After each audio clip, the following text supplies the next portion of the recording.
Israel or Iran?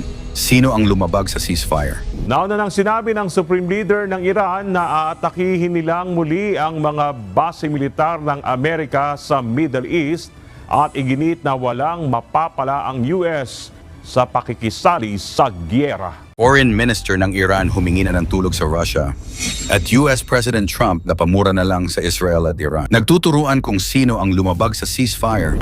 You know what? We basically have two countries that have been fighting so long and so hard that they don't know what the they're doing. Do you understand that?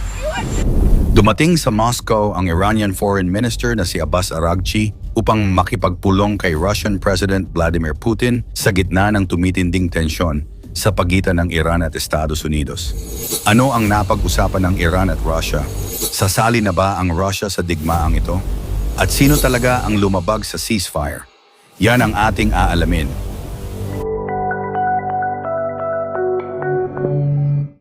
Hunyo 23, 2025, nang dumating ang Iranian Foreign Minister sa Moscow, Russia. Ang pagbisita na ito ay kasunod ng isinagawang airstrikes ng Israel sa mga pasilidad ng missile ng Iran na siyang naging mitya ng pagkasira ng negosasyong isinusulong ng US at ng Iran ukol sa nuklear na programa. Bit-bit di umano ni Araghchi ang isang liham mula kay Supreme Leader Ayatollah Ali Khamenei para kay Putin na nagpapakita ng lalim at bigat ng layunin ng kanilang dialogo. Ang naturang pagbisita ay isinagawa sa konteksto ng bagong pinagtibay na Comprehensive Strategic Partnership ng Iran at Russia, isang 20-taong kasunduan na nakatuon sa pinalawak na kooperasyon sa larangan ng ekonomiya, depensa, agham, teknolohiya at programang nuklear. Ayon kay Araghchi, ang kasunduang ito ay hindi lamang simbolikong ugnayan kundi isang konkretong hakbang tungo sa pagbuo ng matibay at organisadong alyansa. Sa harap ng patuloy na pressure mula sa mga bansang kanluranin, nakikita ang hakbang na ito bilang isang estratehikong pagsandig ng Iran sa silangan, particular sa Russia. Bukod sa bilateral na layunin, ginamit ni Araghchi ang pagkakataon upang ilahad kay Putin ang estado ng dituwirang negosasyon sa pagitan ng Iran at Estados Unidos na kasalukuyang ginaganap sa Muscat at Rome sa tulong ng Oman bilang tagapamagitan. Tinalakay rin niya ang papel ng Russia bilang miyembro ng United Nations Security Council sa paghubog ng mga posibleng resolusyon hinggil sa mga isyong nuklear at parusa. Inihayag din ng Iran ang pagkabahala nito sa umano'y magkasalungat na mensaheng ipinapadala ng Estados Unidos na anilay nakasisira sa tiwala ng dalawang bansa. Pinalawak pa ng dalawang panig ang kanilang diskusyon upang talakayin ang mga krisis sa rehiyon gaya ng mga sigalot sa Gaza, Ukraine at Palestine. Kabilang din sa mga pinagtuunan ng pansin ang mga proyektong pang-infrastruktura gaya ng mga riles na magsisilbing connection sa loob ng Eurasian Economic Union, gayon din ang libreng kalakalan. Sa mga usaping ito, binigyang diin ng parehong panig ang kahalagahan ng multilateral na ugnayan at ang aktibong papel ng Moscow sa mga darating na kasunduan ukol sa nuklear. Israel or Iran? Sino ang lumabag sa ceasefire? Muling nanganganib na mabigo ang kasunduang tigil putukan sa pagitan ng Iran at Israel matapos ang panibagong palitan ng akusasyon kung sino ang lumabag sa kasunduan. Ayon sa Israel, muling nagpaputok ng missiles ang Iran na tumama sa ilang establishmento at ikinasawi ng 3 katao. Ngunit itinanggi ito ng Iran at iginiit na ang naturang mga missile ay pinakawalan bago pa maging epektibo ang ceasefire. Nagkaroon din ng putukan sa Tehran, kabisera ng Iran, na lalong nagpalala sa tensyon.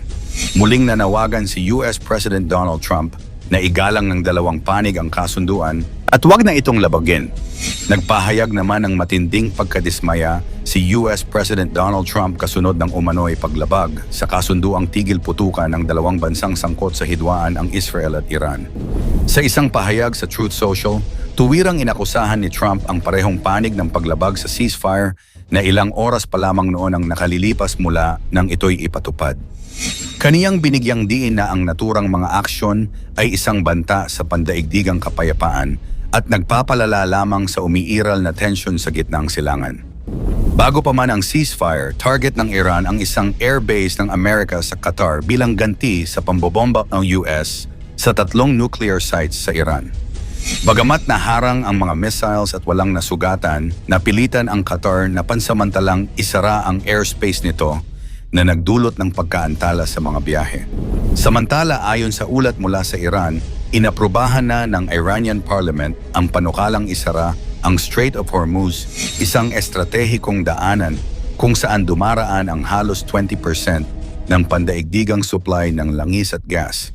Kung maisa sa katuparan nito, posibleng magkaroon ng malawakang epekto sa pandaigdigang ekonomiya. Sa gitna ng nagpapatuloy na tensyon, inatasan ni Pangulong Bongbong Marcos ang mga ahensyang may kinalaman sa overseas Filipino workers na tiyakin ang kaligtasan at maayos na repatriation ng mga apektadong Pilipino. Nanawagan siya sa mga kababayan nating nasa Israel at Iran na makipag-ugnayan sa Embahada ng Pilipinas sa Tel Aviv at Tehran para sa kaukulang tulong.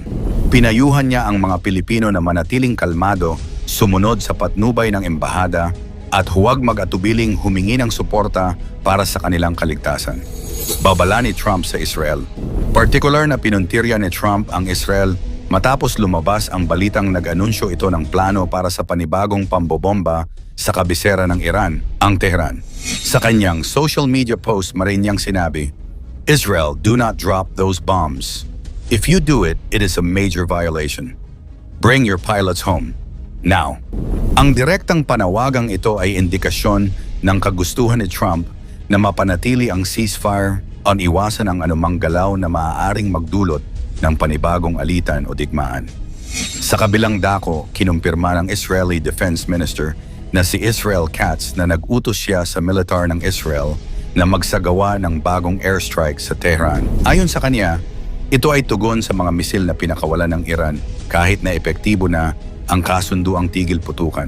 Sa ganitong hakbang, ipinapakita ng Israel ang kanilang paninindigan sa karapatan na ipagtanggol ang kanilang sarili sa anumang uri ng banta, subalit nagdudulot ito ng pagkalito at agam-agam sa pagiging epektibo ng ceasefire.